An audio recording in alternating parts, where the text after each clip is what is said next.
আমি ৭৮ সালে বন্যার কথা বলতে পারবো না, কিন্তু আমফানের সময় দেখেছি যে কি পরিমাণ ক্ষয়ক্ষতি হয়েছিল।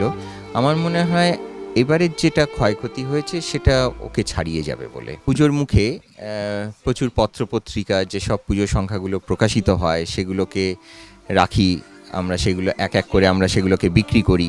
তো এই সময়টায় সেই পত্রপত্রিকা সহ আরও অন্যান্য যেসব এখানে যারা ফুটে স্টল আছে বা এমনিও যাদের দোকান আছে তাদেরও যে জল ভেতরে ঢুকে গেছে, ভেতরে ঢুকে গিয়ে যে বইগুলো আমাদের ছিল সেগুলো সমস্ত ভিজেও গেছে।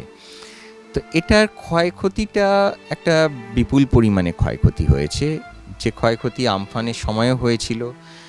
আমি ৭৮ সালে বন্যার কথা বলতে পারবো না, কিন্তু আমফানের সময় দেখেছি যে কি পরিমাণ ক্ষয়ক্ষতি হয়েছিল। আমার মনে হয় এবারের যেটা ক্ষয়ক্ষতি হয়েছে সেটা ওকে ছাড়িয়ে যাবে বলে।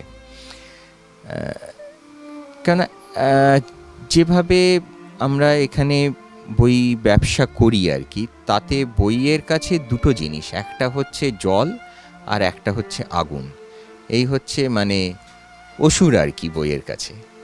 তো সেই দুটোর মধ্যে জল যখন এসে পৌঁছয়, শুধু আমাদের বই পাড়া নয়, আমাদের যাদের সঙ্গে আমরা যুক্ত আর কি, যারা ধরুন বই বাঁধাই করেন, ছাপা কাগজ এনে যেখানে রাখা হয়, যে বৈঠকখানার কথা আমরা বলে থাকি আর কি, সেখানেও বিপুল পরিমাণ ক্ষতি হয়েছে। এবং সেই ক্ষতিগুলো সবই হচ্ছে প্রকাশকের বই তৈরির আগে যে ছাপা ফর্মা থাকে সেই ফর্মা ভিজে যাওয়া, মেশিনের মধ্যে জল ঢুকে যাওয়া, এই সব কিছুই পুজোর মানে যে উৎসবে আমরা আর কিছুদিন বাদে মেতে উঠব তার আগে যে একটা ক্ষয় হয়ে গেল, আমাদের ক্ষতি হয়ে গেল, এটা কতটা পূরণ করা যাবে, কতটা আমরা এটাকে সামলে আবার উঠতে পারবো সেটা জানি না। কিন্তু উঠতে তো আমরা প্রত্যেকবারই আমরা উঠেছি এবং সমহিমায় আবার ফিরে এসেছি। আমার মনে হয় যারা আমরা বই ব্যবসার সঙ্গে যুক্ত আছি এবং যারা আমাদের সঙ্গে যুক্ত মানে পাঠকদের আর কি, তাদের উদ্দেশ্যেও যে তারাও যদি আমাদের এই সময়ে যদি আমাদের পাশে থাকেন, এবং আসলে আর দুদিন পরেই এই বই পড়াটা বন্ধ হয়ে যাবে, কেননা পুজোর মরশুম চলে এসছে।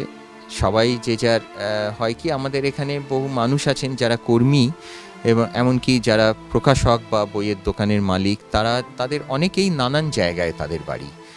কেউ মুর্শিদাবাদ থেকে এসে এখানে ব্যবসা করছেন, কেউ মেদিনীপুর থেকে এসে এখানে ব্যবসা করছেন। যে কর্মীরা আছেন তারা বেশিরভাগই হচ্ছেন বাইরে থেকে আসেন। তো এরা সকলেই কিন্তু ওই পুজোয় বাড়ি ফেরার একটা ব্যাপার থাকে, তারা সকলেই বাড়ি ফিরে যাবেন। তো যাতে আমরা যেই লক্ষ্মী পুজোর পরের দিন আমাদের আবার বই পাড়াটা খোলে, তো তারপরে যাতে পাঠকদের সহযোগিতা আমরা পাই, এটুকুই আর কি।